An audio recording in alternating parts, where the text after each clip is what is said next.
Hi, I'm Gia, and I've been a celebrity makeup artist for the past 20 years. I'm also a massive fan of makeup and the politics of beauty and how it affects our lives. On True Reflections, you get to peek behind the curtain and find out what your favorite celebrities really feel about their appearance when the glare of the media is upon them. So, who is with me today? My guest today is a fatal comedian. She can twerk and she can laugh, make you laugh. But today, we're going to talk all things beauty and the beauty of a Christmas pudding, thanks to co op innovation. So, please welcome to True Reflections, Lucy Beaumont. Thank you. Good morning, in this festive season that is upon us. I know, yeah, it really is upon us now, isn't it? There's no going back now, is there? It is definitely, it's definitely Christmas. It's absolutely terrifying. I was one of the many, many, many millions of people that watched you on The Traitors, and you just lit up the screen. It was such a great show. So thank you very much for putting yourself forward for The Traitors, because I imagine it wasn't all, it was a bit challenging at times. Oh gosh, no, I mean, I hadn't, I think I hadn't watched a lot of, I think I'd watched a few episodes because there was like peer pressure to watch. And I remember thinking, oh God, I'm going to get really into this, but I just didn't have the time. And then when they asked, I went back and watched um, series 2 and of the like civil we keep saying civilian one, but it's just the normal the normal one in it. It sounds real telly talk thing. Um, and I was hooked and I thought, oh, I've got to do it. Yeah, I wouldn't normally because it could potentially have been a long time away from home, but I was Yeah. like, I wouldn't, I don't, I've turned down other stuff that's been that long, but I thought, I can't not do it. It's, it's it's too iconic, isn't it? Do your kids watch it? No, she wants no, my daughter's 9, she wants nothing to do with it. No, no, and it really annoys me because we went to a shopping centre the other week and I had loads of, like, kids her age running up to me. She was really annoyed about it. That's like your mum is really cool. It's like liking this. But tell me, um, the whole aesthetic, Claudia's aesthetic. I mean, no pressure. She comes out looking so polished, and she got a whole team that kind of looks after her. She's got well, yeah, I mean, I think she's yeah, just yeah, she's amazing, and it was one of the first things, like, my friends asked, what was she like, and she's just like, exactly how she's just a darling and just a pro and just yeah, she's got a really, really wonderful energy about her, but of course, she's got, I don't know whether it's a team as such, but the wardrobe department is fantastic on the show, yeah. 'Cause she's got her own. I heard she's on like the first floor, and she's got her whole sort of area. I imagine Oh, yeah. the clothing and the whole shebang must be quite a thing up there. I think so, yeah, but I think she's so lovely to work with as well, you really you can get the sense as soon as you walk on a TV set, if there's been any issues or if everyone's just really happy. Everyone works such long hours, it's, like, so nice when you meet people, you're like, "Oh, you're lovely." You can tell you're lovely to everyone. Yeah. And I think so it was really funny when Paloma got voted off because she was like, "I had all these outfits to wear." And I go, yours. I Was know. was it like so for you, was it like, "Oh my god, I've got to take a whole wardrobe of stuff?" Was it a thing? Like, what do I wear? How do I do my makeup? All that kind of stuff. Yeah, I'm always quite I mean, to be honest, bizarrely, and, like, my friends can vouch for me, I'm more bothered on what I'm gonna look like on a night out than I am on TV, and it's because I'm come from a generation of female stand-up that I was like, I think there's a newer generation that are, like, gorgeous and glamorous and, really up on stylists and but I'm just a little bit before that where we really wanted to dumb ourselves down, and really be seen as because it was so sexist and you didn't feel you were going to be judged, on your comedy, you would be judged on what you look like. That when I went into of course I want to look nice, but I'm bizarrely just less bothered about bothered's not the word. The priority isn't how I look. really. It's always, yeah, thinking about the job really, and yeah, I sort of hope that comes through. But then you do sometimes think if you're doing quite high profile stuff, you should maybe be a little bit more, I mean, as it makes a massive difference hiring a really good stylist and a really good makeup artist. And it does, they get you other work. Like it's like an editorial thing, isn't it? Once you're very polished and your social media is, and it gets you, it does get you other work and you get invited to stuff. And, but it's just not been my main priority. I'd still picture me as like a stand up in a jumper going on stage, in Edinburgh. Um, so yeah, I did. I took what I thought was nice clothes, but I didn't buy anything new. I just took what was in my wardrobe. My wardrobe's not bad anyway, but I'm sure I probably could have put a lot more effort into it and still can. I go on programs with chip nail varnish and sometimes just prefer to do my own makeup and it doesn't always look great.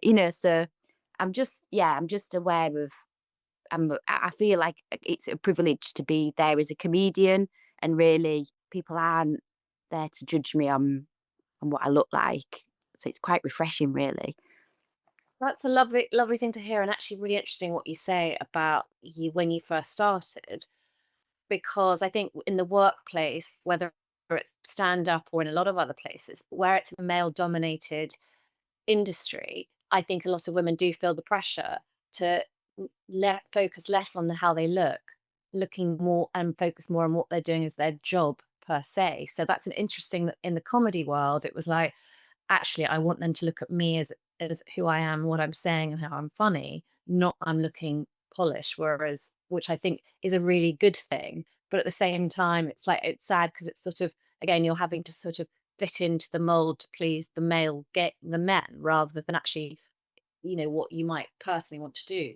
Yeah, yeah, and it does come from those first sort of 10 years doing clubs. I remember a comic saying to me, "You're the only woman I know that takes her makeup off before she goes on stage." Like, I remember I've been out in London and I did the Comedy Store, like, late at night, I'd been out with my friends, and I literally, like, I'd had a big bouncy blow dry and I pinned it back, took my makeup off, put a hoodie on over what I was wearing because they were so hard anyway. I didn't, yeah, yeah. So it stayed with me a bit that, and there is other. I can see there's other female comics that feel the same, and then others that are just amazingly confident and don't care. Like you say, it's about how they feel, and I think it's really refreshing, and I think it comes across, on TV as well. Yeah, I mean, and I think sort of there is a beauty in humor anyway. The way that when you make people laugh, suddenly when people are smiling and laughing, there's a beauty in that, and you sort of don't almost don't need all the other paraphernalia because it's like it's like a man laughs a woman into bed sort of thing. It's like it's that humor, whether it's a man or a woman, that is there's deep attractiveness when someone is making you laugh and there's humor going on. Yeah, yeah, oh yeah, yeah, definitely, yeah, and I think a lot of comics hone that over the years for that for that reason, um Yeah, I mean, I imagine there's been men that men back in the day who was like, "Oh yes, I can use my comedy to chat out the women." I'm like, "What?" Yeah, yeah, of course it does, yeah, yeah, it's the oldest trick in the book, isn't it? Yeah, I think that's but more so for men, I mean, I think it's lovely when men find women being funny as attractive, but I don't or it hasn't seemed to be a trait that men have had in the past of wanting, a funny wife or a wife funnier, But I think now, I think things are a bit different, and now yeah, it's making my job a lot easier because I feel like people are sort of saying women are as funny as men, but that wasn't the case, So that's been the crux of everything that I was doing a job where I was being told I wasn't as good as my male peers, So all this still blends into why I'm worried about, do I look too glam? Do I look like a tart? Have I gone you know, um, too strict? It's still all there. Yeah. That's really interesting that it's still there, and I no matter Yeah. how much in society we kind of go, "Oh, it shouldn't matter," and there's lots of people who sort of push for the sort of look as natural as you can or however you want to look. The pressure's still there, and I think in telly and et cetera, you know, you made a considered choice about your appearance to not look so not lean into the tools you can have, and it's interesting that that's still the case, whereas I don't think men would think that so much. No, I just as soon as I think you're as soon as a female puts her image out there, whether it be on TV or just on social media, men and women feel the need that, almost, it's an opportunity to comment that Mm. there's something that needs to be commented on as if we're still bought and sold like we were That's hundreds true. of years ago. Yeah, it's mad. And when I meet celebrities who really, have made a career on their appearance, I mean, you'll have found this, they're so tough skinned. I mean, they're just like, they've just had it all, been through it all. Yeah. Um, they've had every comment thrown at them, so. Whereas men don't get nearly, nearly the type of backlash. And I mean, do you think that some of your the comedy lines you've had said before, like I love the thing you said about when you're on a plane, the diabetes one, and you're like, oh, I have diabetes, so I wanted to something, and there was a backlash on that. Do you think that was more focused because there was an element of you being a woman, or purely because it was just like a bit of a naughty thing and the backlash sort of kicked off? You just can't win because there was this feeling, wasn't there? I don't know whether it was like a more older generation and maybe a bit more of a right wing thing. I don't know, but there was this big thing, not even that long ago, of like, oh, that have been a snowflake, and oh, you can't say anything anymore. You was heard all the time, and it was this PC brigade. Oh, we're fed up of that. You can't say anything, and then when you do say something, that's a little bit tongue in cheek. You get absolutely, you can get crucified for it. So you can't win. You can't win, but what I've found is audiences do dictate, the morals and the tone of things, and will tell you if the hurt by, so, it's bizarrely so immediate, isn't it? Normally, in the past, you'd have gone and done a gig in Swansea to a few hundred people and said something that maybe you wouldn't say in other environments, but then, it'll be all over social media, so you find out very quickly. This job is, you get told that you get put in your place a lot. In this job, you're putting yourself out there for that, really.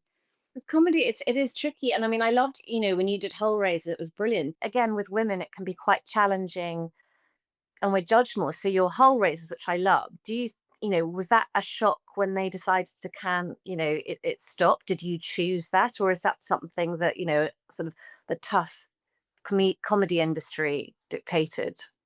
No, that was oh, that was quite a learning. So that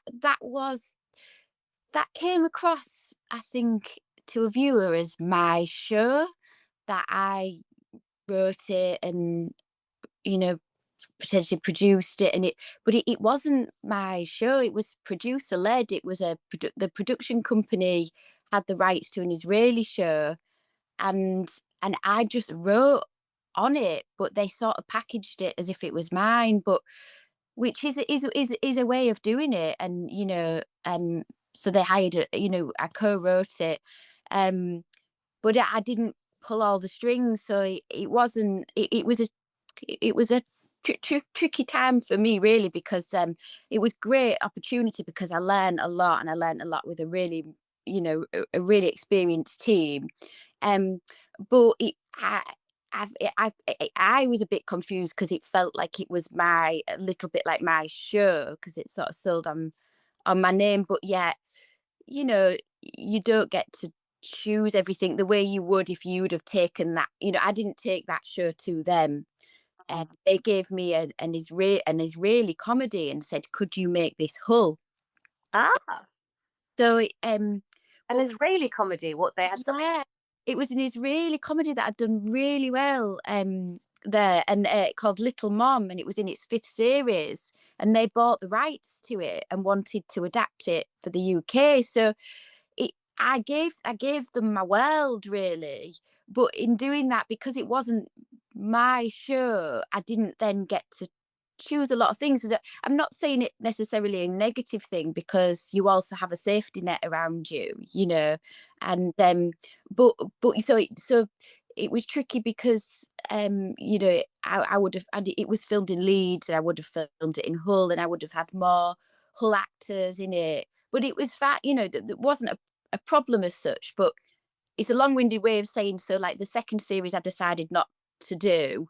So then, but they took that over really lovely, one of the writers, and then brought another writer on board, and it was great. But so when it didn't get a second series, I was already detached from it. I'd done that first series and I'd learned a lot.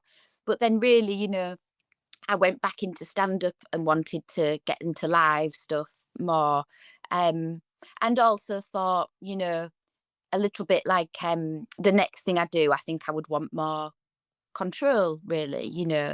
So it was a really brilliant experience, but it felt for me like I was sort of giving them a world, but not really getting to to to control that world, as authentically as I would have liked Hull to have been packaged.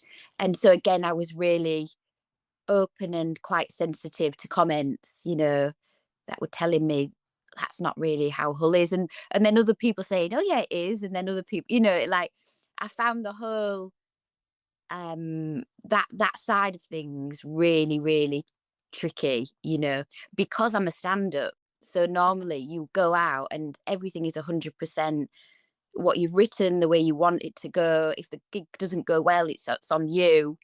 So it's a big jump then to work with people, and then and I have to, work as a team, So I was really pleased with Hull Raisers, and I was really pleased with them. The actors were amazing, and but it wasn't really my show. I wasn't there when we filmed it. They did, that was sort of kept quite separate. And the way that production work company work, which is great for them, is really they try to keep writers as writers and not as collaborators as such. Um, so it was Do brilliant you experience. Yeah. you'd have liked to have sort of fed in a little bit about the sort of raw realness of the Hull experience as you saw it. Yeah, yeah, and I think I've seen other comedians get a break where they get a sitcom, and it does feel like they're in charge and they dictate the casting and the final scripts, and they're there when it's filmed, and they've sort of almost got a directorial. And I think I felt like, that's not wasn't what was on the plate there, but I felt like it's given me, still that sort of feeling of, well, I want that, and I didn't get it then, and a feeling of, when will someone give me that opportunity? Because I still feel like, I haven't been given the opportunities yet that other people have, and then you do think, is it I'm a woman? Is it because I'm northern? It is interesting when you say, is it because I'm a woman? Is it because I'm Northern? I kind of think all those things now, thankfully, because everyone is in the nicest way, so much more in a positiveness, wokeness, sort of play to your favor. And I think by doing something like the Traitors, it gets you, it's raising your profile. And I'd love to see you doing more stuff now. And I think it gives you, unfortunately, you have to play the game, I imagine, to get the power in order to do the things that you actually want to do. Yeah, it's just a funny one, and you do have to learn not to take it personally. Like, me and my mum did a teaser tape for a pilot, and it was the funniest thing I've ever been a part of, and it was turned down. And then you think, well, why? They say they want northern funny women, and they say they don't want to be ageist. And but what I'm saying is, there isn't reasons for it. It's just TV, and you don't see the opportunities you do get. But what you do as a woman, no matter what your background is, which I've learned, is you're constantly checking yourself with it. Well, is it something I've done? Whereas I find when working with men, they don't do that. They're not saying, "Did I do something wrong?" They're saying, well, it just wasn't right. It wasn't the right time. It wasn't what they needed on their slate at that point. And I think, so I think, yeah, I think it's in most industries, isn't it? But yeah, Oh, that difference, yeah. you always there's always a sense of feeling on the back foot, but I think it feels like it is changing, and it's also us making sure that we check ourselves and go, do you know what? I don't know what it is. I'm just not going to let it get. It's not going to get to me. I'm just going to go whatever. And you can have that moment, feel a bit like, and then it's like, right, I'm just going to stand up, keep going, and that female sort of camaraderie will Yeah. lift each other back up again. And I love seeing what you've been doing. You've got the sewing bee, celebrity sewing bee that's come out on iPlayer, so people can watch that now, which is great. And it's seeing, keeping yourself in the public eye I think gives you then more power. Annoyingly, it's playing that game so that you can then find ways to kind of, keep prodding and get something that the real you can shine, and you can really sort of have fun with whatever comedy you decide to do. Oh yeah, yeah, yeah, definitely. Yeah, there's still so much, yeah, that I want to, which is lovely, yeah. But in the meantime, obviously we're in the Christmas period, Yeah. the very important conversation about Christmas puddings. I know, yeah. And So talk to me about the co-op innovation, the Christmas pudding. You're on a mission with Christmas puddings. Tell me about it. yeah, co-op asked me to do this with them, and normally I turn stuff down, and I was like, when they said that there's what the Christmas pudding's dying out, and young Gen Z, they're not eating it, and they're not buying it, and they don't like it, and it's only 1 in 4 families that have it now, and that it's dates back from medieval times. I was like, "Oh, no," like, it is an amazing tradition, a Christmas tradition. And Yeah.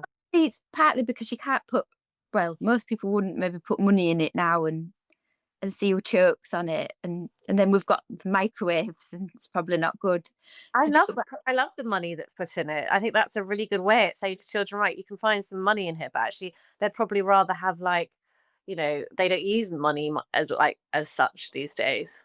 Yeah, yeah, and no, no, I think that's the issue, and then I was like,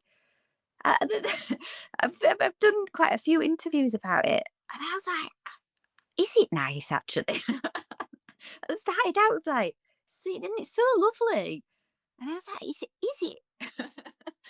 it?" Was it nostalgic? I think I do genuinely like it. I think I am I'm a fan. And then someone said, "But would you eat it any other day of the week?" I was like, "No, of course not. It'd be absolute madness." So it's like That's a classic cool. thing because it can stay in your cupboard for like 5 years. You only eat it on one day, and you can put money in it. Like, I just don't think we should lose the. There's lots of different ways that Co-op are suggesting, aren't they? How you can make it a bit more appetizing and modernize it a bit. Well, yeah, and they've got a resident chef, haven't they? And he's done loads of amazing recipes. And I think you can find them online. I just like it as it is. I I don't like want to start. because I saw that they were looking at doing like a sticky toffee pudding version, and actually I thought that was quite clever because I mean every single pub you go into forever in England, you'll always see it. I don't actually like sticky toffee pudding, but I like the idea of a Christmas pudding sticky toffee pudding because it kind of makes it a bit sweeter and a bit more fun. Yeah, yeah, I do. I am a pudding. I'm into puddings. Yeah, anything with custard. It's really northern, isn't it? A Love crumble. custard. I love you love custard. Yeah, yeah, a crumble. I will. It upsets me when you don't see custard on a menu for a dessert. Yeah, no, I'm not a custard fan, but there's a big, are you powdered, birds powdered, or do you like it freshly made? Oh yeah, just like, yeah, no, no, no, not powder. Yeah, and quite a posh. I would have posh custard. Like, For which custard. was ambrosia in a tin for us. We felt like that was That was bit super posh. Yeah, posh. those things back in the day. So Christmas, what will your Christmas? Because I read somewhere that your biggest fear is losing your makeup bag. You in an article you wrote. Is that true? Would your fear? I've been wearing makeup since I was a child. Mm. The teenager. I love it, and to be honest, I wondered if I would have gone into makeup, um, yeah, I would which is ridiculous because I don't glam up that much for TV, but I think I would have liked to have gone into something like that if I hadn't have gone into comedy. Maybe, but maybe like more like effects side or, but yeah, yeah, Well, I'm I'd love. well into makeup. I know everything about, I'm like, I spend a lot of time in Space NK. What are your 3 what would be your 3, 3 favorite products if you lost your bag, it's like, "I need those 3." What would be your 3? Because I'm fair, it would have been eyeliner and mascara and an eyebrow pencil, and I've always done like a flick. And now I'm finding, so I'm like 42. Now I'm finding, oh god, it doesn't. It's too heavy. It doesn't. It's aging me wearing a lot of eye makeup, you know. And I'm blending stuff more. So now it's more like blushes really, especially the ones that are more like a balm Which ones with do you like? go on. Um, I've got Terry do a really nice one that's really moisturising, and I got that Yucca app, and it made me throw out all my Charlotte Tilbury stuff. I don't use any Charlotte Tilbury. Okay. It's not me saying this, but the Yucca app doesn't like it. Yeah. Not the Um, tea. so I've got Dior. I use Dior, and Dior have got a really lovely like blusher balm that you can just put everywhere. Um, I spend a lot of money on makeup.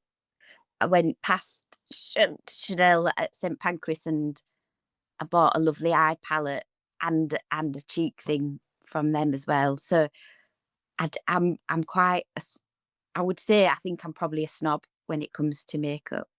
Well, I love that. That's absolutely lovely, and we should talk makeup sometimes. It'd be lovely to kind of get a bit delve a bit deeper, but it's lovely to know what your products are, and I think our Zoom is going to run out in a second. Yeah. And I just want to say, Lucy, thank you so much for joining me today, and good luck with the co-op Christmas pudding campaign to bring it back. That's it for True Reflections this week. You can find our podcast anywhere you watch or listen to your podcast on at truereflectionspodcast.com, and join me next week when I interview another wonderful celebrity and find out what their beauty secrets and how they feel about their appearance. Until next week, thank you.